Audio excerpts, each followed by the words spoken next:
સરદાર ગામમાં આવેલ એક બેન છે એમના ત્યાં અગાઉ એમનો મિત્ર હતો એ નિકુંજ વેકરિયા નામના ઈસમ એ ચક્કુ લઈને કુરિયર બોય તરીકે આવીને ચક્કુ લઈને ઉપરોક્ત બેન પર હુમલો કરેલો અને ગળાના ભાગે તેમજ પીઠના ભાગે ચક્કુથી હુમલો કરેલો.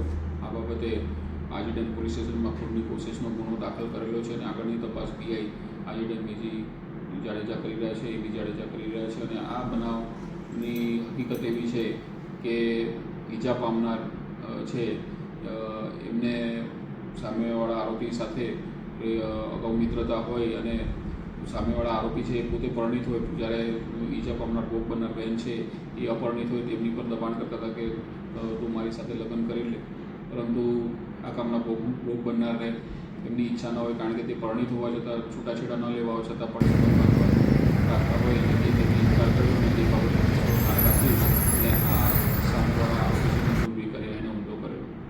સાહેબ, આ જે ઘટના બની ત્યારે પરિવારના કોઈ સભ્ય હાજર હતા? કઈ રીતે?